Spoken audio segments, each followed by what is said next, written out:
সামান্য দূরে গেলে দেখবেন আল্লাহ রাসূলের জন্মের ঘর, যেই ঘরটা হলো বাইতুল মাউলুদুন নবী সাল্লাল্লাহু আলাইহি ওয়াসাল্লাম, আল্লাহ রাসূলের জন্মের ঘর।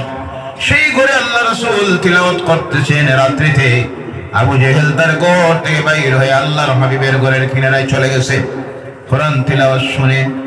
বিকাল রাত্রি যখন শেষ হয়ে চলে আসতেছে, রাস্তায় দেখা হয়ে গেল আবু সুফিয়ানের সঙ্গে। আবু সুফিয়ান তখনও ইসলাম গ্রহণ করেন নাই, পরবর্তীতে আল্লাহর দ্বীন গ্রহণ করে জলিলুল কদর একজন সাহাবী হয়ে গিয়েছিলেন। বলে সুবহানাল্লাহ। উতবা সাহাবার সঙ্গে সাক্ষাৎ হল। চারজন এক জায়গায় যখন সাক্ষাৎ হলো, একজন আরেকজনকে জিজ্ঞাসা, এত রাত্রিতে কোথা থেকে আসতেছ? আবু জেহেল বলে, কথা লুকাইয়া লাভ নাই, ৬০ জন তো একই জায়গা থেকে আসতেছি, যেই জায়গাটা হলো মুহাম্মদ সাল্লাল্লাহু আলাইহি সাল্লামের বাড়ি। সুবহানাল্লাহ। ৬০ জন সিদ্ধান্ত নিল, এই খবর যদি মক্কার মানুষ শুনে তাহলে আমাদের অবস্থাটা হইব কি? আমরা তো দিনের বেলায় মানুষের বুঝাই মোহাম্মদ পাগল, মোহাম্মদ জাদুকর, বলো নাউযুবিল্লাহ, আর আমরা নিজে রাত চলে যাই মোহাম্মদের বাড়িতে। সুবহানাল্লাহ বলেন। সিদ্ধান্ত নিল আগামী কল্য থেকে লাত এবং উজ্জার নামে কসম করো, আর কেউ যাইতাম না। সিদ্ধান্ত নিছে, রওনা হয়ে গেছে। রাত্রে যখন হয়েছে, আবার আমার রাসূল আল্লাহর কালাম তিলাওয়াত শুরু করেছেন। বলেন সুবহানাল্লাহ। প্রতি রাত্রিতে আল্লাহ রাসূল কোরআন তিলাওয়াত করতেন আল্লাহর সামনে দাঁড়াইয়া, যে নামাজের মধ্যে সেই নামাজের নাম হলো তাহাজ্জুদের নামাজ। সুবহানাল্লাহ বলেন। কোন নামাজ? আওয়াজ করে বলেন, কোন নামাজ? তাহাজ্জুদের নামাজ পড়বেন। জি পড়েন, বলেন ইনশাআল্লাহ, বলেন ইনশাআল্লাহ। সবে ইনশাআল্লাহ দিতেছি। তাহাজ্জুদ তো দূরের কথা, ৫ ওয়াক্ত পড়ি না। জি মাতাসানা মিশা পড়ি, সবে পড়েন। কে ৫ ওয়াক্ত পড়েন দেখে হাতটা উঠান। সবে পড়েন আলহামদুলিল্লাহ, আলহামদুলিল্লাহ। আল্লাহ কবুল করুক। সকলে বলেন আল্লাহুম্মা আমিন। না পড়েও যদি হাত তুলেন আল্লাহ কবুল করেন, হয়ে গেছে, বলে সুবহানাল্লাহ। আল্লাহ কবুল করুক। প্রত্যেকটা মুসলমান নরনারীকে, বিশেষ করে যুবক যুবতীদেরকে আল্লাহ ৫টা ওয়াক্তের নামাজি যেন বানাইয়া দেয়। সকলে বলেন আল্লাহুম্মা আমিন। তাহাজ্জুদের নামাজ পড়বেন। বেশি যদি সম্ভব না হয় ৪ রাকাত, ৬ রাকাত, ৮ রাকাত, ১২ রাকাত। সূরা ফাতিহা পড়বেন প্রথম রাকাতে, যে কোনো সূরা পড়বেন ফাতিহার পর।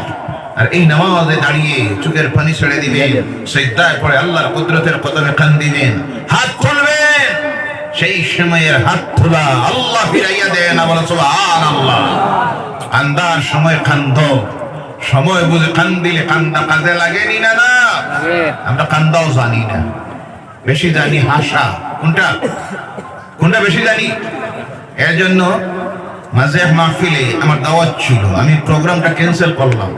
যখন একটা বক্তার নাম শুনলাম, আমি বললাম আমি ওয়াজের মাহফিলে যাই, আমি নাইটটা অনুষ্ঠানে যাই। এটা কি ওয়াজের মাহফিল না নাট্য অনুষ্ঠান? বলে হুজুর ওয়াজের মাহফিল।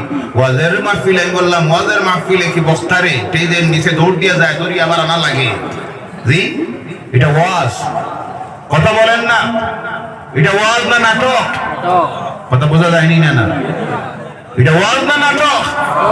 গান শুরু করে আরেকটাই দেখি একদিন এমন আজান শুরু করছে, আমি চিন্তায় পড়লাম এসার তো নামাজও হয়ে গেল, ফজরের নামাজ আরো ৪ ঘন্টা বাকি।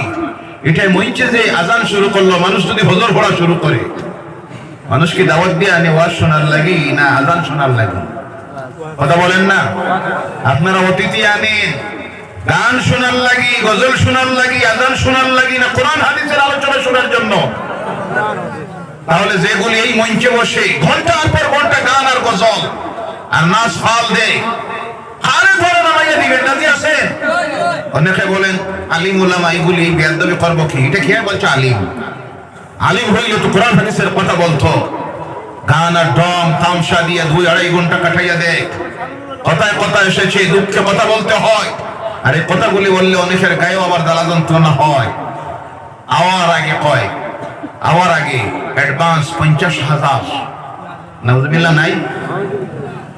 এই যে যাওয়ার আগে দিবে ৫০,০০০, কারণ ডর আছে নামার বাদে নাও দিতে পারো। মঞ্চ থেকে যখন নামবো তখন যখন কয় আমার দেশে তো একটা প্রোগ্রামে 1 লাখ দেওয়া হয়, আপনারা একটু ইনসাফ করুক, আরো কিছু দেই। এমন মানুষও আছে আরো 20,000 দিয়া কয় হুজুর ওইব নি না নারাজ হইলা। 1,20,000 2 ঘন্টার ওয়াজ, এটা ওয়াজ না ওয়াজ বেচা? কোনটা? এটা ওয়াজ বেচার না ওয়াজ? আল্লাহ ওই বক্তাগুলিকে হেদায়েত করুক, আর শ্রোতা যেগুলি আর যেসব কমিটির কর্মকর্তারা ওগুলিকে দাওয়াত দেয়, আল্লাহ উভয়টাকে হেদায়েত করুক। সকলে বলেন আল্লাহুম্মা আমিন। আর জোরে বলেন আল্লাহুম্মা আমিন। ভাইরা আমার, আল্লাহ রাসূলের তৃতীয় আল্লাহর কালাম কোরআনুল কারীম তিলাওয়াত করতেন। একটা রাত্রি আল্লাহ রাসূলের মিস হতো না জীবনে। একটা রাত্রি আল্লাহ রাসূল তাহাজ্জুদের নামাজ ত্যাগ করেন নাই। ও আমার ভাইরা মুসলমানেরা, বিশেষ করে যুবকেরা, তরুণেরা, আপনাদের প্রতি আমার কলজোরে অনুরোধ। অনেক আছে রাত্রিতে চিন্তা করে চাকরি নাই, পরীক্ষায় ফেল করলাম, ব্যবসাও নাই, ব্যাংক থেকে লোন পাওয়া যায় না, নামের আগে লেখা আছে মুহাম্মদ। কোনটা? কোনটা? মুহাম্মদ। অনেক চিন্তা করে আমি একজন যুবক, কিভাবে আমার জীবন পরিচালিত করবো, রুজি রোজগারের তো দরকার। এই চিন্তায় পড়ে অনেকে মদ পান করে, বলেন নাউজুবিল্লাহ। নেশার ট্যাবলেট খায়, নাউজুবিল্লাহ বলেন। অনেকে সারা রাত্রি ফেসবুকে না হয় ইউটিউবের অশ্লীল নাচ গান সিনেমা দেখে দেখে কাটাইয়া দেন। ও আমার যুবক ভাইরা, জেনে রাখেন আল্লাহর নাফরমানি দিয়ে কোনদিন মনের মধ্যে, অন্তরে, দিলের মধ্যে শান্তি দিতে পারবে? দুশ্চিন্তা দূর করতে পারবেন? রিজিক পাইবেন? ইজ্জত নাই। মনে যদি শান্তি পাইতে হয়, পরিবারে যদি শান্তি দিতে হয়, দুশ্চিন্তাকে যদি দূর করতে হয়, আল্লাহর পক্ষ থেকে যদি রিজিক পাইতে হয়, বাঁচার রাস্তা যদি বাইরে করতে হয়, তাহলে আমার আল্লাহর কালাম কোরআনুল কারীমকে রাত্রিতে তিলাওয়াত করো, তিলাওয়াত করো। যত বেশি করে তিলাওয়াত করবেন, আল্লাহ অন্তরে শান্তি দিবেন। আমার আল্লাহ বলছেন, আলা বিযিকরিল্লাহি তাতমাইন্নুল কুলুব। জোরে বলো আল্লাহু আকবার। মানুষের মনের সান্ত্বনা একমাত্র দিতে পারে আল্লাহর জিকির। ওই জিকির দিয়ে মুফাসসিরিন ইকরাম, গ্রহণযোগ্য মুফাসসিরিন যারা, তাদের অভিমত হলো এখানে জিকির দিয়ে অর্থ হলো আল্লাহর কালাম কোরআনুল কারীমের তিলাওয়াত। বলো সুবহানাল্লাহ। আজ থেকে যুবকেরা, রাত্রিতে আমরা আল্লাহর কালাম কোরআনুল কারীম 10 মিনিট থেকে শুরু করে আধা ঘন্টা তিলাওয়াত করব। রাজি আছেন? কারা কারা যুবকেরা হাত ওঠান আর বলেন আল্লাহ। আর জোরে বলেন আল্লাহ। আজ থেকে রাত্রিতে, কথা বলেন না, আজ থেকে রাত্রিতে মোবাইল দেখে দেখে সময়কে নষ্ট করব না, গুনাহের কাজ করব না, তোমার কালামকে তিলাওয়াত করব। আল্লাহ যেন তৌফিক দেয়। সকলে বলেন ইনশাআল্লাহ। আর জোরে বলেন ইনশাআল্লাহ। বাঁচার জন্য, বাঁচার রাস্তা বাইর করার জন্য, রিজিক পাওয়ার জন্য কি করতে হবে? আমার আল্লাহ আমার বলছেন, ওয়া মান ইয়াত্তাকিল্লাহা ইয়াজআল লাহু মাখরাজা ওয়া ইয়ারযুকুহু মিন হাইসু লা ইয়াহতাসিব। আল্লাহু আকবার। যারা মুত্তাকি হয়ে যায়, পরেজগার হয়ে যায়। মুত্তাকি কারে বলেন? যারা তাদের বাস্তবে জীবন চালাইতে গিয়ে আল্লাহর আদেশ মেনে তার রাসূলের আদর্শ গ্রহণ করে, আল্লাহর দেওয়া নিয়ম নাফরমানি যা তা ত্যাগ করে, হারাম যা আল্লাহ বলেছেন তার থেকে বেঁচে থাকে, ফরজ যা করেছেন তার উপর আমল করে, আল্লাহর ডর ভয় যাদের অন্তরে চলে এসে তারাই হয়ে যায় মুত্তাকি। আর আল্লাহ বলছেন যারা মুত্তাকি হয়ে যাবে, ওমাই ইয়াত্তাকিল্লাহা ইয়াজআল লাহু মাখরাজা, আমি আল্লাহ তাদের বাঁচার রাস্তা বাইর করে দিব। সুবহানাল্লাহ। বাঁচার জন্য তোমার চিন্তা করতে হবে না। এই দুনিয়া তোমাকে দিয়েছেন কে? বাঁচানোর দায়িত্ব কার? যে আল্লাহ তোমাকে রিজিক দিয়েছেন মায়ের গর্ভে। বলো সুবহানাল্লাহ। কোন জায়গায় দিয়েছেন? কোন জায়গায়? মায়ের গর্ভে তোমাকে বাঁচাইল কে? সেই আল্লাহ জন্ম দিলেন, পৃথিবীতে পৃথিবীতে আসার আগে তোমার রিজিকের ব্যবস্থা করেছেন কে? আরো জোরে বলেন কে? এমন রিজিক আল্লাহ দিল, আজকে আধুনিক বিজ্ঞান মায়ের গর্ভ থেকে বাচ্চা যখন জমিনে আসে ওই সময় মায়ের স্তনের ভিতরে আল্লাহ যে দুধ তৈরি করে দেয়, এর উপর রিসার্চ করেছে, গবেষণা করেছে, পরে গিয়ে লিখেছে একটা শিশু যে জায়গার থেকে বাইর হয়ে আসে ফি করারিন মাকিন, এমন একটা দুর্বল জায়গার থেকে গর্ভস্থলীর থেকে যখন বাইর হয়ে আসে, তার গায়ের মধ্যে পৃথিবীর তো বাতাস লাগে নাই, সূর্যের আলো লাগে নাই, চন্দ্রের আলো লাগে নাই, এত দুর্বল একটা দেহ নিয়ে পৃথিবীতে যখন আসে, এই পৃথিবীর আলো বাতাস লাগার কারণে, পানি গায়ে লাগার কারণে এই বাচ্চা যে কোনো সময় অসুস্থ হয়ে যাইতে পারে। এর জন্য আমার আল্লাহ তাকে অসুস্থতা থেকে বাঁচানোর জন্য মায়ের গর্ভ থেকে জমিনে আসার পর মায়ের স্তনের মধ্যে আল্লাহ যে দুধ তৈরি করে দেন, এই দুধের মধ্যে এক নম্বরে আল্লাহ যে মেডিসিনটা দেয় সেটা হলো অ্যান্টিবায়োটিক মেডিসিন। সুবহানাল্লাহ নাই? তার বডি বড় হওয়ার জন্য, হাড় পরিশক্ত হওয়ার জন্য প্রয়োজন ভিটামিনের, প্রোটিনের, আরো বিভিন্ন ভাবে এইভাবে ঔষধের। আধুনিক বিজ্ঞান মায়ের গর্ভ থেকে শিশু আসার পর স্তনের মধ্যে যে দুধ আসে এর উপর রিসার্চ করে গিয়ে দেখেছে যত মেডিসিনের প্রয়োজন সব আল্লাহ তার মায়ের স্তনের ভিতরে ঢুকাইয়া দেয়। আর সুবহানাল্লাহ, চিনলাম না আল্লাহ রে, নাম নিলাম না তার, কি নিয়ামতের শুকরিয়া আদায় করবেন, কি নিয়ামতের শুকরিয়া আদায় করবেন। মায়ের গর্ভে খাবার দিল, জমিনে আওয়ার আগে পানি রেডি করে রাখলো, জমিনে আওয়ার সঙ্গে সঙ্গে ডাক্তারের কাছে যাওয়ার প্রয়োজন নাই, মেডিসিনের ব্যবস্থা করে দিল। আর দেওয়ার পরে বলল বান্দারে বেশি না, আমার শুকরিয়া আদায় কর। করতে গিয়ে রোজ 5টা ওয়াক্ত নামাজ পড়িস। কয়ক? কয়ক? আওয়াজ করে বলেন কয়ক? কিন্তু কত নিমক হারাম, কত নিমক হারাম। কি সুস্থ সুন্দর মানুষ বানাইল, সুন্দর স্ত্রী দিল, সুন্দরী ছেলে মেয়ে দিল, সুন্দর ছেলেও দিল, মেয়েও দিল, চাকরিও দিল, ইজ্জত দিল, সম্মান দিল। সব পাওয়ার পরেও একটাবার আল্লাহর কুদরতের কদমে অবনত চিত্তে মাথা নত করে সুবহান রাব্বিয়াল আ'লা, সুবহান রাব্বিয়াল আযীম কইতে রাজি হয় না, এমন আছে না নাই? আল্লাহ শুকরিয়া আদায় করো। এর জন্য প্রত্যেকটা নিয়ামতের কথা উল্লেখ করতেছে আর জিজ্ঞাসা করতে বান্দারে ফাবি আই আলা রাব্বিকুমা তুকাজ্জিবান, তুমি তোমার রবের কোন নিয়ামতটাকে তুমি অস্বীকার করবে? সব নিয়ামতের কথা উল্লেখ করতেছে। ও আমার ভাইরা বলতেছিলেন রিজিক পাওয়ার জন্য তোমার চিন্তা করতে হবে না। আল্লাহ বলেছেন যদি মুত্তাকি হয়ে যাইতে পারো আমি তোমাদের বাসার রাস্তাটাও বাইর করে দিব। ওয়া ইয়াত্তাকিল্লাহ ইয়াজআল লাহু মাখরাজা ওয়া ইয়ারযুকুহু মিন হাইসু লা ইয়াহতাসিব, এমন জায়গা থেকে তোমাদের রিজিকের ব্যবস্থা করে দিব যেটা তোমার কল্পনার ভিতরেও ছিল না। সেখান থেকে আমি আল্লাহ তোমার রিজিকের ব্যবস্থা করে দিব। সকালে যখন হয় ওই লক্ষ কোটি কোটি পাখিরা তার বাসার থেকে রওনা হয়ে যায় খাবার নিজেকে তালাশের জন্য।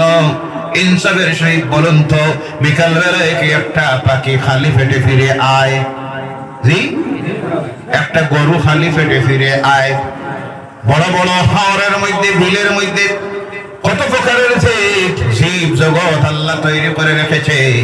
বিকাল বেলায় যখন আয় একটাও খালি পেটে ফিরে আসে না, প্রত্যেককে পেট ভরাইয়া আবার তার বাসায় ফিরাইয়া দেন কে? তুমি আমি চিন্তা করতেছি খাইবো কিভাবে, বাঁচবো কিভাবে, এই চিন্তা তোমার করতে হবে না। তোমার রিজিকের মালিক কে?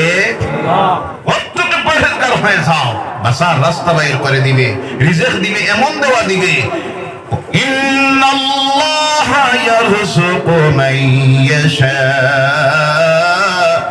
বিগাইরি হিসাব। আল্লাহু আকবার। আল্লাহ যখন রিজিক দেয় দিতে গিয়ে তার কোনো হিসাব নাই, বিনা হিসাবে যিনি রিজিক দেন তার নাম আল্লাহ সুবহানাহু ওয়া তাআলা। এর জন্য তোমার রিজিকের চিন্তা করতে হবে না। অন্য জায়গায় আবার বলছেন ওয়া মা মিন দাব্বাতিন ফিল আরদি ইল্লা আলাল্লাহি রিজকুহা। আল্লাহু আকবার। আছে, চতুষ্পদ জন্তু আছে, বিচরণকারী আছে, সমস্ত রিজকের মালিক আল্লাহ ব্যতীত কেউ নাই। বলে সুবহানাল্লাহ। আওয়াজ করে বলেন আমাদের রিজকের মালিক কে? নাম নিব কার? রাত্রে যে তিলাওয়াত করব কার কালাম পড়বেন? আল্লাহ যেন পড়ার তৌফিক দেয়। সবাই বলেন আল্লাহুম্মা আমিন। এই কোরআনুল কারীম আল্লাহ পাকে দেখলেন এই পৃথিবীর মানুষ সেই সময় বিশ্ব পরিচালিত হবে জ্ঞান বিজ্ঞানের মাধ্যমে। তাই আমার আল্লাহ এমন এক কিতাব দিলেন যে কিতাবটাও গোটা কিতাব আল্লাহ জ্ঞান বিজ্ঞান বানাইয়ে দিলেন। সুবহানাল্লাহ নাই? এর জন্য আল্লাহ বলছেন যাদের কোরআনুল কারীম তিলাওয়াত জানা আছে, আমি যখন যে আয়াত তিলাওয়াত করি আমার সঙ্গে পড়বেন, পড়লে গুনাহ না নেকি? জি, আমাদের তিলাওয়াতের অভ্যাস নাই। এর কারণে দেখবেন আলোচনার সময় যখন আয়াত আমরা পড়ি অনেকের জানা আছে কিন্তু মুখ খুলতে রাজি হয় না, কারণ তিলাওয়াতের অভ্যাস নাই। যখন মাহফিলে বসবেন বক্তা অতিথি যে আয়াত তিলাওয়াত করেন, আপনার তিলাওয়াত জানা থাকে, তিলাওয়াত করবেন, আল্লাহর রহমত নাজিল হবে। বলে সুবহানাল্লাহ। একটা আয়াত একটা অক্ষর পড়বেন 10 নেকি, 10টা গুনাহ মাফ। সুবহানাল্লাহ। আল্লাহ রাব্বুল আলামিন এর জন্য বলছেন কি কিতাব দিলাম, কি কিতাব শোনো দুনিয়ার মানুষ। বিসমিল্লাহির রহমানির রহিম। ইয়াসিন ওয়াল কুরআনিল হাকীম। ইয়াসিন কোরআনের বিভিন্ন সূরার আরম্ভণীর মধ্যে এইভাবে অক্ষর ব্যবহার করা হয়েছে, যেমন হামিম, আলিফ লাম মিম, আলিফ লাম র, বিভিন্ন অক্ষর। এই সূরার আরম্ভণীতে আল্লাহ পাক 2টা অক্ষর ব্যবহার করেছেন, ইয়াসিন। বিভিন্ন মুফাসসিররা এখানে বিভিন্ন ব্যাখ্যা দিয়েছেন, কিন্তু প্রতিটা ব্যাখ্যা দেওয়ার পর মুফাসসিরিন কোরআনের ব্যাখ্যাকারীদের অভিমত হলো আল্লাহু আ'লামু বিস-সাওয়াব, আল্লাহই সবচেয়ে ভালো জানেন। এখানে কিছু মুফাসসিরদের অভিমত হলো এখানে আল্লাহ পাক তার রাসূলের নাম ইয়াসিন রেখে রাসূলকে সম্বোধন করতেছেন। বলেন সুবহানাল্লাহ। এরপরে আয়াতে আল্লাহ বলছেন ওয়াল কুরআনিল হাকীম। এই কোরআন ওই যে কিতাব যেটা কোরআন, গোটা কোরআনটাকে বিজ্ঞানময় করে দেওয়া হয়েছে। সুবহানাল্লাহ নাই?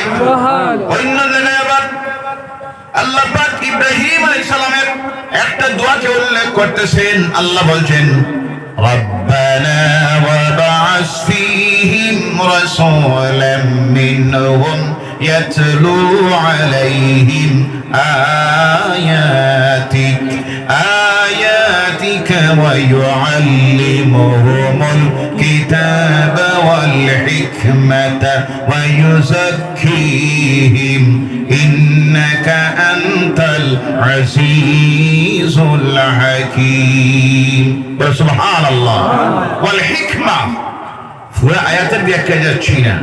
এমন একজন নবী পাঠানি হোক, ইব্রাহিম আল্লাহর কাছে দোয়া করলেন যিনি আমাদেরকে হিকমাতের শিক্ষা দিবেন, যে হিকমাতের অর্থ হলো জ্ঞান বিজ্ঞানের শিক্ষা। বলো সুবহানাল্লাহ।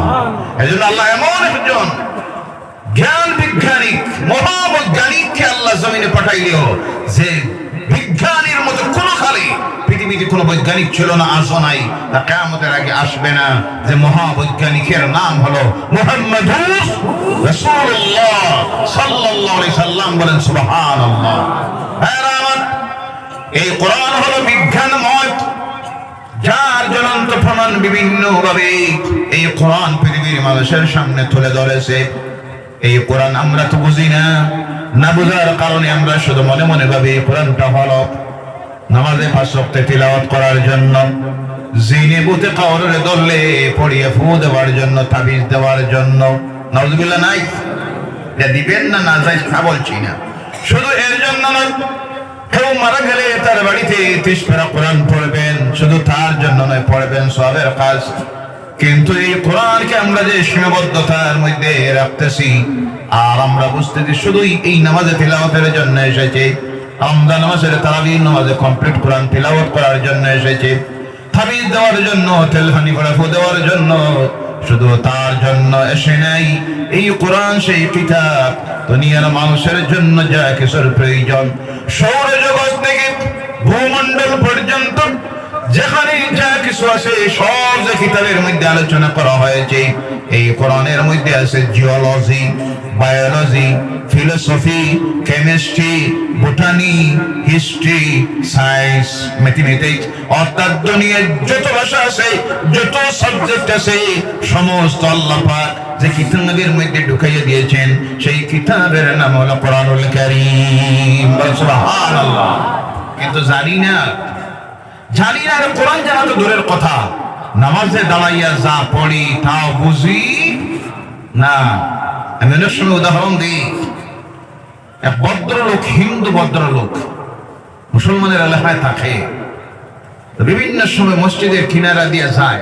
অনেক হিন্দু ভাইয়েরা আছেন যারা মুসলমানদের বিভিন্ন ধর্মীয় অনুষ্ঠানটা খুব ভালোভাবে ফলো করে, দেখে। যেমন জুমার নামাজ, ঈদের নামাজের জামাত, জানাজার নামাজ, শবে বরাতের রাত্রিতে মসজিদে নামাজ, জামাত, মিলাদ, একসঙ্গে মুনাজাত, কবর জিয়ারত, বিভিন্ন সময় দেখে। অনেক আছে আফসোস করে, আমাদের সঙ্গে অনেকের পরিচিত আছে, অনেক সময় কয় আপনাদের ধর্মটা এত সুন্দর, বলে সুবহানাল্লাহ।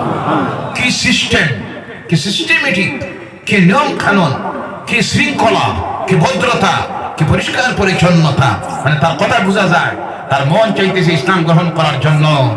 কিন্তু চিন্তা করে যদি গ্রহণ করি হাইলাকান্দি জেলায় জায়গা পাওয়া যাইতো না। কত সমস্যা আছে না? নাই, অনেক আছে। মন চায় ইসলাম গ্রহণ করার জন্য, এই সিস্টেম যখন দেখে আফসোস করে, আহারে কত সুন্দর ব্যবস্থা। এইসব সিস্টেম পৃথিবীর অন্য কোন ধর্মে, তার কারণ হলো বাকি ধর্ম মানুষ তৈরি। কিসের তৈরি? মানব তৈরি। ইসলাম হলো আল্লাহর দেওয়া জীবন ব্যবস্থা। এর জন্য যেভাবে সৌন্দর্যতা আসে, শান্তি আসে, সব ব্যবস্থা ইসলাম দিয়েছে। আল্লাহ সেই ব্যবস্থা দিয়েছেন, বলেন সুবহানাল্লাহ। তো হিন্দু ভদ্রলোক মসজিদে নামাজ চলে, যখন অনেক সময় মসজিদের সামনে দাঁড়াইয়া দেখে নামাজের চিত্র আর ফলো করে। মসজিদের ইমাম সাহেব যিনি প্রতিদিন নামাজে দেখি, একটু যখন নত হন, উঠতে গিয়ে বলেন সামি আল্লাহু, জানা নাই কোনটা? সামি আল্লাহু লিমান হামিদা। চিন্তা করে, আহারে ইমাম সাহেব প্রত্যেকদিন দেখি একটা মেয়ের লাগে খালি দোয়া করে, যে মেয়েটার নাম হইল হামিদা। কোনটা? চিন্তায় পড়লো, আরে ব্যাপারটা কি? এই মহল্লায় কি এই মেয়েটা এত সম্মানী, না এর লোক ইমামের কি কোনো সম্পর্ক আছে নাকি? প্রত্যেক সময় দেখি দাঁড়াইতে গিয়ে ইমাম সাহেব কয় সামি আল্লাহু লিমান হামিদা। চিন্তা করলো এর ফয়সালা একটা জানার দরকার, কেন ইমাম সাহেব এটা করে।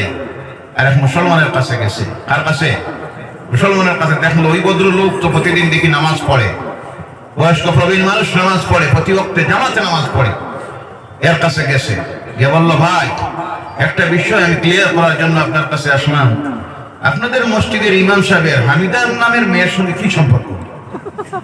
মুসল্লি নামাজে চিন্তা করে, কেন? প্রতিদিন আমি যখন নামাজের জামাত চলে আমি দাঁড়াইয়া দেখি ইমাম সাহেব যখন উঠে কয় সামি আল্লাহু লিমান হামিদা। আমাদের গ্রামে মহল্লায় তো অনেক মেয়েরা আছে, ফাতিমা আছে, রহিমা আছে, কুলসুম আছে, জাইনাব আছে, খাদিজা আছে। কারোর জন্য তো একদিনও দোয়া করে না, প্রত্যেকদিন শুধু দোয়া করে কার লাগি? হামিদার লাগি। এই নামাজিও চিন্তায় পড়লো, ঠিক কথা তো ঠিক। তো আমার তো এতদিন খেয়াল হয়েছে না, আপনার কোথায় খেয়াল হইল? আমিও তো প্রত্যেকদিন শুনি ইমাম সাহেব নামাজের থেকে যখন উঠে সামি আল্লাহু লিমান হামিদা। ব্যাপারটা কাছে ক্লিয়ার করার দরকার। মুসল্লি 25 বছরের নামাজি। কত বছরের? 25 বছরের নামাজি। ইমাম সাহেবের কাছে গিয়ে বলে, ইমাম সাহেব রাগ করবেন না, একটা কথা আপনার কাছ থেকে জানতে চাই, হামিদা নামের মেয়েটাকে আপনার বউ নাকি না আপনার মেয়ে না আপনার বই? ইমাম সাহেব চিন্তা করলেন, ব্যাপারটাকে সমস্যা মনে হয় বাজি গেছে। ওই শিখি আপনি প্রতিদিন যখন রুকুর থেকে দাঁড়াইতে গিয়ে আর কারোর কি নাম আপনার জানা নাই, আর কারোর জন্য আপনি কেন দোয়া করেন না? প্রত্যেক দিন তো আপনি বলেন সামি আল্লাহু লিমান। ইমাম সাহেব চিন্তায় পড়লেন, আহারে এর মূল কারণটা হলো কি, এই নামাজি নামাজ পড়ে কিন্তু নামাজে দাঁড়াইয়া কি পড়ে তার অর্থ সে নিজে জানে। যদি জানতো সেই নামাজি ইমাম সাহেবের কাছে গিয়ে এই প্রশ্ন করত, কথা বলেন করত, তার অর্থ জানা নাই। নামাজে দাঁড়ায় সূরা ফাতিহা পড়ি, কোরআনের সূরা পড়ি, সামি আল্লাহু লিমান হামিদা বলি, নামাজ শুরু করতে গিয়ে বলি আল্লাহু আকবার। শতকরা আমার মনে হয় 70% নামাজি আছে যাদেরকে যদি আপনি জিজ্ঞাসা করেন আল্লাহু আকবার শব্দের অর্থ কি, নামাজি জানে না। বাকি তো রয়ে গেল কোরআন বহুত দূরে। ওই যে না জানার কারণে ওই নামাজি যেভাবে ইমাম সাহেবের কাছে প্রশ্ন করতেছে, ইমাম সাহেব হামিদাকে, ওই অর্থ না জানার কারণে তার মনে আসতেছে হামিদা একটা মেয়ের নাম, কিন্তু সে জানে না এখানে আল্লাহর প্রশংসা করা হচ্ছে। এই যদি হয় একটা মানুষের নামাজ সম্পর্কে জ্ঞান, ইনসাফের সহিত বলুন, সেই নামাজের নামাজ তাকে আল্লাহর নাফরমানি থেকে ফিরাইতে পারবো। এর কারণে দেখবেন নামাজও চলতেছে, সুদও চলতেছে, নামাজও চলতেছে, নামাজের কপালে নামাজের দাগ, আবার গোসলয় আছে না নাই, নামাজ চলতেছে, 5 ওয়াক্তের নামাজ তাহাজ্জুদও মিস নাই, কিন্তু এই নামাজীকে দেখা যায় সবচাইতে বড় পরনিন্দাকারী সুবলকুর আছে না নাই। জি, তাহাজ্জুদ পড়ে আইলো ঠেলে, 5 ওয়াক্তের নামাজ পড়ে জামাতে পড়ে ওজনে কম দেন, 5 ওয়াক্তের নামাজ পড়ে জামাতে নামাজ পড়ে, তার স্ত্রী বেপরদায় চলে, তার মেয়ে বেপরদায় চলাফেরা করে, ছেলে ওয়াক্তের নামাজ পড়ে না, ছেলে হারাম ব্যবসা করতেছে, নামাজি কিন্তু নামাজ পড়তেছে, তার নামাজ তাকে পরিবর্তন করতে পারে নাই, তার পরিবারেও পরিবর্তন আনতে পারে নাই। তার কারণ হলো নামাজি নামাজে দাঁড়িয়ে পড়তেছে, সে নিজে কিছু জানে না, বুঝে না। এর কারণে আমার সমাজের মানুষ কোরআন না পড়ার কারণে, কোরআন না বুঝার কারণে আজকে এমন অবস্থার মধ্যে গিয়ে আমরা পৌঁছেছি যে সময় পৃথিবীর মানুষ চন্দ্রে সূর্যে অভিযান চালাইতেছে, কোরআন থেকে বিভিন্ন আবিষ্কার করতেছে, ওই সময় দেখা যাইতেছে আমার সমাজের মানুষ আল্লাহর নাফরমানির দিকে যাইতেছে। কথা ঠিক কিনা? এই কোরআনকে আল্লাহ বিজ্ঞানময় করেছেন কেমন? 2-3টা মাত্র উদাহরণ দিলে বুঝবেন। মুসলমান আমরা 1 নম্বরে যে বিজ্ঞানকে মানব, সেই বিজ্ঞান হলো আল্লাহর কালাম কোরআন। বলা সুবহানাল্লাহ। কোরআনের সঙ্গে যে অভিমত মিল হবে বিজ্ঞানের, আমরা তা মানব। আর কোরআনের বিপক্ষে যদি আধুনিক বিজ্ঞান কোন কথা বলে, আমরা সেটা মানব। কথা বোঝা গেছে? বিজ্ঞান বলতেছে পৃথিবী ঘুরে, মানবা? জি। কোরআন বলছে পৃথিবী স্থিতিশীল, সুবহানাল্লাহ নাই, ঘুরতেছে চন্দ্র সূর্য, যার কারণে এই সূর্য যখন ঘুরে ঘুরে পৃথিবীর অন্য প্রান্তের দিকে চলে যায়, ভারতবর্ষে হয় তখন রাইট, এখন রাইট, আমেরিকায় দিন। সুবহানাল্লাহ বলেন। পৃথিবী যদি ঘুরতো সাধারণ বিবেককে যদি আপনারা চিন্তা করেন, দেখবেন পৃথিবী যদি ঘুরতো, একটা বস্তু যদি ঘুরে তার পরিবর্তন হয়, এক জায়গায় থাকে না। এই পৃথিবী যদি ঘুরতো তাহলে আজকের হাইলাকান্দি যেখানে আছে, আজ সকালে উঠিয়ে দেখা যাইতো হাইলাকান্দি গেছে গৌহাটির জায়গায়, আর গৌহাটি আইছে হাইলাকান্দির জায়গায়। কথা ঠিক কিনা? ঘুরতো, ঘুরে না। কোরআন বলছে আল্লাহ চন্দ্র সূর্যকে নির্ধারিত কক্ষপথ নির্দিষ্ট করে দিয়েছেন, আর আল্লাহর হুকুমে তারা নির্ধারিত কক্ষপথে ঘুরতেছে। পৃথিবী যাতে নড়াচড়া না করে আল্লাহ বড় বড় ফিলার, বড় বড় বল্টু, স্ক্রুপ, লোহা মেরেছেন, যেগুলি হলো ওই টিল্লা, পাহাড়, পর্বতগুলি বলে সুবহানাল্লাহ। মানব কার কথা? কোরআন না বিজ্ঞান? বৈজ্ঞানিকরা বলতেছেন আকাশ বলতে কিছুই নাই, নাউযুবিল্লাহ বলেন। বৈজ্ঞানিকরা বলতেছেন এই সৃষ্টির পিছনে কাহারও হাত নাই, পৃথিবী তার নিজে নিজে তৈরি হয়েছে, নাউযুবিল্লাহ নাই। এই পৃথিবীর সৃষ্টির পিছনে যার হাত, তার না কোন বস্তু তার নিজে নিজে তৈরি হইতে পারে। জি, একটা আপনি আপনাদের সবজি খেত করেন, কোনদিন দেখেছেন ঘর থেকে বাইর হয়ে গিয়া মাঠের মাঝখানে দেখা যায় হঠাৎ করে মাটির নিচ থেকে সবজি উঠা শুরু করছে? জি, উঠবো। এর পিছনে একজন লাগেনি না? না, জমি চাষ করতে হবে, বীজ বপন করতে হবে, পানি দিতে হবে, সার দিতে হবে, এরপরে গাছ ওঠে। ওই আপনি হলেন মাধ্যম, আপনার মাধ্যমে সেই গাছটা উঠতেছে, কিন্তু উঠাইতেছেন কে? আরো জোরে বলেন কে? কোন দিন জমিন ফেটে হঠাৎ করে এই সব উৎপন্ন হবে? পিছনে আপনাদের হাত লাগেনি না? না, ওটা সৃষ্টির পিছনে যার কুদরতের হাত, তিনি কে? তাহলে বিজ্ঞান বলতেছে there is a no God. কারণ আল্লাহ বলতে, স্রষ্টা বলতে কিছুই নাই, সব তার নিজে নিজে তৈরি হয়েছে, একদিন সব কিছুর পরিসমাপ্তি ঘটে যাবে, এর পিছনে কারো হাত নাই। এই বিশ্বাস যারা করে তারা হলো নাস্তিকেরা। তারা খারাপ। আমরা নাস্তিক হব না ইমানদার হব? এই বিশ্বাস আমাদের আছে সৃষ্টির পিছনে হাত কার? ভাইয়েরা আমার, আরো প্রমাণ দিলেন। দেখবেন একজন খ্রিস্টান যুবক চাকরি করত, জাহাজ চালাইতো, জাহাজের নাবিক ছিল। তার ইসলাম গ্রহণ সম্পর্কে একটা বই সে লিখেছে, কেন আমি ইসলাম গ্রহণ করলাম। জাহাজ চালাইতে গিয়ে সেই সাগরের মাঝে দিয়ে যখন জাহাজ চালাইতো, সাগরের মাঝে গিয়ে দেখতো দুইটা নদী সমান্তরাল ভাবে প্রবাহিত হচ্ছে। একটা দিয়ে পরিষ্কার পানি যায়, আর আরেক দিক দিয়ে যাইতেছে গোলা পানি। একটা পানি হলো মিষ্টি, আর একটা পানি হলো লবণাক্ত। ওই তো দেখেছে শেষ হয়ে গেছে। তার চাকরির জীবন শেষ করে অবসর জীবনে যখন গেল, খ্রিস্টান যুবক তখন বিভিন্ন ধর্মগ্রন্থের উপরে রিসার্চ করা, গবেষণা করা শুরু করলো। তার তৌরিত, তাদের বাইবেল, ইনজিল যা কিছু আছে পড়লো। পড়ার পরে গিয়ে দেখে এর মধ্যে তো পাওয়ার মতো কিছু নাই। আধুনিক বিশ্বের মানুষের জন্য যা কিছুর প্রয়োজন তা বলতে কিছুই নাই। হঠাৎ করে তার ব্রেইনে চিন্তা আসলো, মুসলমানদের ধর্মগ্রন্থ কোরআনটা একটাবার পড়ে দেখি। তখন তার এক মুসলমান বন্ধুর কাছে সে বলছে, আমি আমার মুসলিম এক বন্ধুর কাছে বললাম, ভাই আমাকে একটা কোরআনের কাফি দিও। সে আমাকে একটা দিল, ইংরেজি ভাষার কোরআন। সুবহানাল্লাহ। পৃথিবীর সব ভাষায় যে ধর্মগ্রন্থ পাওয়া যায় তার নাম কোরআনুল কারীম। সুবহানাল্লাহ বললেন না? পৃথিবীর যেখানে যাবেন, যে দেশে যান, সেখানে আছে কোরআন। সুবহানাল্লাহ বলেন। ও আমার ভাইরা, সে ইংরেজি কোরআন আনলো, এনে পড়া শুরু করেছে। সঙ্গে তার ব্যাখ্যা দেওয়া আছে, তাফসীর পড়া শুরু করেছে। পড়ে পড়ে গিয়ে পৌঁছিল আল্লাহর কালাম কোরআনুল কারীমের অলংকার যে সূরাকে আল্লাহ বলেছেন, যে সূরার নাম হলো সূরাতুর রহমান। সুবহানাল্লাহ। কি মজার সূরা, কি মজার, কি মজার। এর জন্য জান্নাতীরা বেহেশতে যখন বেহেশতে চলে যাবে, এইভাবে একটা মাহফিল তৈরি করা হবে। বলে সুবহানাল্লাহ। সভাপতির আসন গ্রহণ করে বসবেন আমার আল্লাহ সুবহানাহু ওয়া তাআলা। বলে সুবহানাল্লাহ। সেই দিন বেহেশতীরা সচক্ষে আল্লাহকে দেখবে। আমরা কি দেখতে চাই? এই আশা আছে না নাই? তাহলে নামাজ পড়বা না? জি, বেশি করে মদ, সুদ, ঘুষ, বেপরদায়ী জিনা, আল্লাহর নাফরমানি কাজ করলে সেই আল্লাহর দিদার নসিব হবে। আল্লাহকে আমরা দেখতে চাই।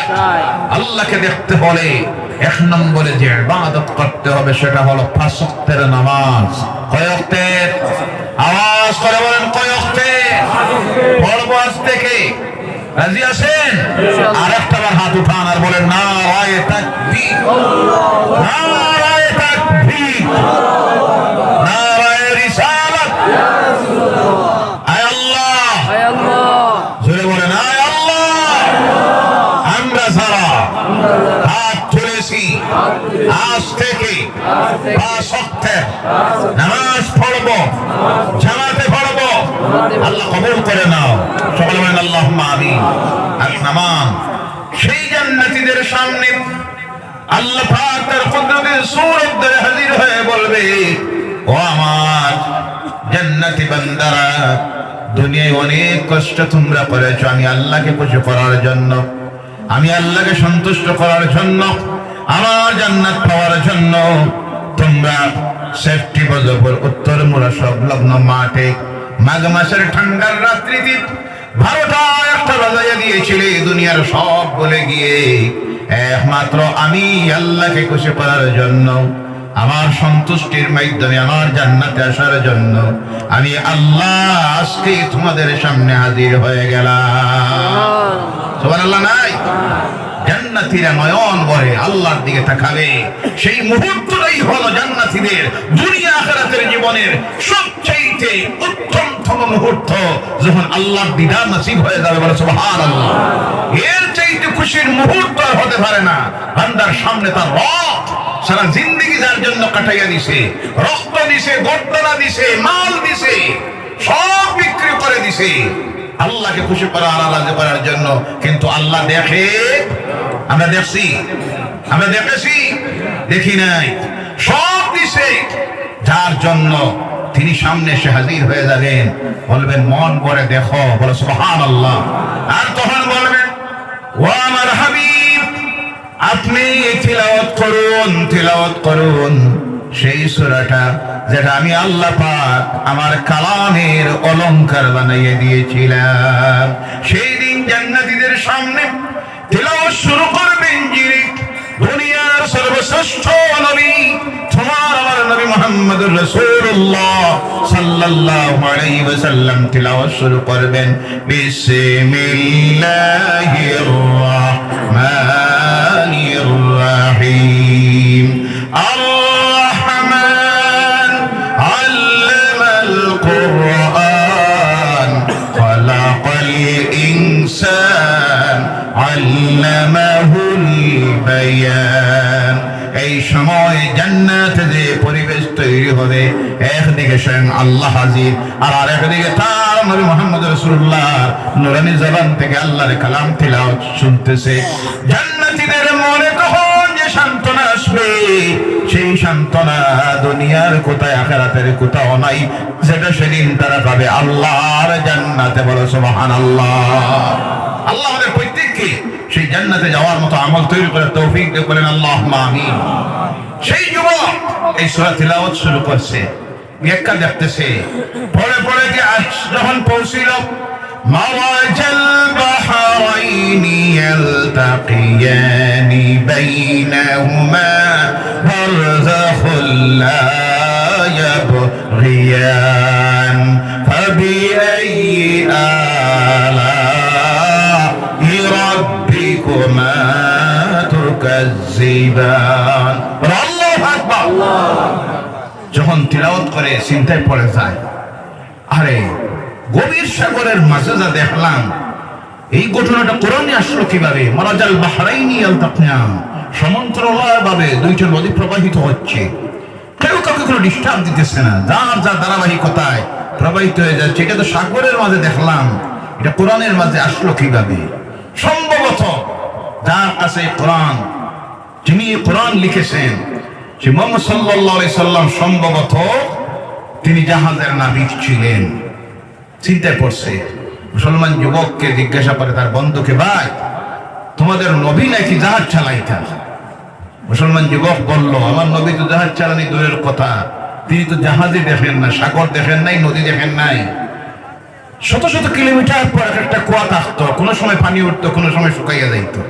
অনেক কুয়াগুলি এখনো ইতিহাসের স্মৃতি বহন করতেছে। মক্কাতুল মুকাররমায়, মদিনাতুল মুনাওয়ারায় পানি নাই, শুকনা 20-25 হাত নিচের গভীরতা, বেড়া দিয়ে রাখা হয়েছে পুরাতন স্মৃতি রক্ষার্থে। এই ছিল মরুভূমি। তিনি বাহন ছিল জাহাজ নয়, বাহন ছিল কোনো সময় উট, কোনো সময় ঘোড়া। তিনি তো সাগর দেখেন নাই, জাহাজ চালানি তো দূরের কথা, জাহাজ তো তখন ছিলই না। তখন যুবক, খ্রিস্টান যুবক চিন্তায় পড়ে, আর এটা আসলো কিভাবে এখানে? তখন হঠাৎ করে তার মনে এই প্রশ্নের উত্তর এসে গেল, শুনেছি আগে কোরআন হলো আল্লাহর কালাম, সত্য প্রমাণিত হলো সেই আল্লাহই তো সাগরকে সৃষ্টি করেছেন, মহাকাশকে তিনি তৈরি করেছেন, সৌরজগতের সব তিনি তৈরি করেছেন। যিনি তৈরি করেছেন ওই সাগর, আর ওই সাগরের মাঝে দিয়ে দুইটা নদী সমান্তরালভাবে প্রবাহিত হচ্ছে, এটা তো আল্লাহরই জানা আছে। এর জন্য আল্লাহ তার কালামে সেটা উল্লেখ করেছেন। তাই আমি আর দেরি করবো না, ইসলাম সত্য আমি বুঝে গেছি। এই কোরআন মুহাম্মদ রচিত নয়, এই কোরআন আল্লাহর কালাম। সেই খ্রিস্টান যুবক বলছে, ওই আয়াত পড়া মাত্র আমি আমার নিজেই পড়া শুরু করে দিলাম, লা ইলাহা ইল্লাল্লাহু মুহাম্মাদুর রাসূলুল্লাহ, লা ইলাহা ইল্লাল্লাহ, লা ইলাহা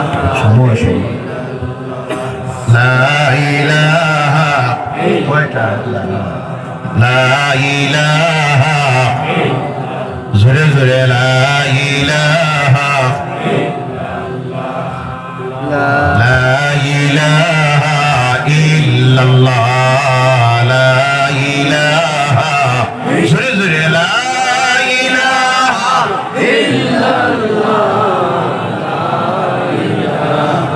ইল্লাল্লাহ, জোরে জোরে আল্লাহ আল্লাহ।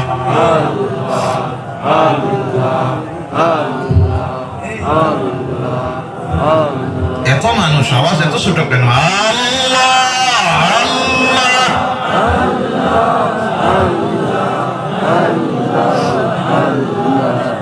আল্লাহ আল্লাহ আল্লাহ, লা ইলাহা লা ইলাহা ইল্লাল্লাহ, লা ইলাহা ইল্লাল্লাহ মুহাম্মাদুর রাসূলুল্লাহ সাল্লাল্লাহু আলাইহি সাল্লাম। যার কারণে আজকের আধুনিক বিজ্ঞান কোরআনের প্রত্যেকটা বিষয়ের উপর রিসার্চ করতেছে। কোরআন যে হারাম করেছে তারা রিসার্চ করে দেখতেছে এগুলি মানুষের শারীরিক, পারিবারিক, সামাজিক উপকারের জন্য। বলে সুবহানাল্লাহ। যেগুলিকে নাপাক ঘোষণা দিয়েছে এটা মানুষের কল্যাণের জন্য। যেটাকে জায়েজ করেছে করার জন্য আদেশ দিয়েছে, ওযু, নামাজ, হজ, যাকাত, দান খয়রাত, বিভিন্ন যেগুলি আদেশ করা হয়েছে ফরজ, ওয়াজিব, আমার রাসূলের জীবনের সুন্নাত, প্রতিটি কাজের উপরে, আমলের উপরে আধুনিক বিজ্ঞান গবেষণা রিসার্চ করে গিয়ে দেখতেছে সব মানুষের কল্যাণের জন্য, উপকারের জন্য আল্লাহ পাক দিয়েছেন। বলেন সুবহানাল্লাহ। কোরআন চায় শান্তি। কোরআন কি চায়? ইসলাম কি চায়? আমার রাসূল কি চেয়েছিলেন? শান্তি। কি চেয়েছিলেন? আমরাও কি চাই? আওয়াজ করে বলেন, আমরা কি চাই? আমরা শান্তি চাই। যার কারণে আমাদের প্রতি যে সব বঞ্চনা, লাঞ্ছনা, নির্যাতন, অত্যাচার চলতেছে আমরা সব কিছু দেখে ধৈর্য ধারণ করতেছি। কথাটি কি না? আমরা অশান্তি চাই না। আমরা অশান্তি, আমরা শান্তি চাই। কি চাই? এই শান্তিকে যদি জমিনে প্রতিষ্ঠিত করতে হয়, মানব দেহে যদি শান্তি পাইতে হয়, পরিবারে, সমাজে যদি শান্তি প্রতিষ্ঠিত করতে হয়, তাহলে কোরআন যা বলেছে করো তা করতে হবে। কোরআন যা বলেছে করিও না হারাম, তা তালাক দিতে হবে, ছাড়তে হবে। আমার রাসূল ৬৩ বছরের জীবনে যা করে গেছেন, যাকে সুন্নাত বলা হয়, তার উপর যদি আমরা আমল তৈরি করতে পারি, এমন একটা সমাজ প্রতিষ্ঠিত হবে যে সমাজে অশান্তি থাকবে, সেই পরিবারে অশান্তি থাকবে, সে রাষ্ট্রে অশান্তি থাকবে না। ওটা পৃথিবীটা মানব জাতির জন্য হয়ে যাবে শান্তি আর শান্তির আবাসস্থল। আল্লাহ পাক আমাদের প্রত্যেককে তার কালাম কোরআনুল কারীম দিয়ে বাস্তব জীবনটা গঠন করা, পরিবার চালানির, সমাজ চালানির, মহল্লা চালানির, রাষ্ট্র চালানির যেন তৌফিক দেয়। বলেন আল্লাহুম্মা আমিন। এবং বিশ্ব মানুষকে আল্লাহ যেন এই মহাগ্রন্থ, বৈজ্ঞানিক গ্রন্থ কোরআনের কাছে আসার, কোরআন পড়া, কোরআন বুঝা, ইসলাম বুঝা, আমার নবীর ৬৩ বছরের জীবনটা বুঝা আল্লাহ যেন তৌফিক দেয়। তাদেরকেও যেন আল্লাহ গোমরাহির রাস্তা থেকে, কুফরিয়ত থেকে, শিরকিয়ত থেকে, নিফাক থেকে সিরাতে মুস্তাকিমের রাস্তায়, হেদায়েতের রাস্তায় আল্লাহ পাক যেন আসার তৌফিক দেয়।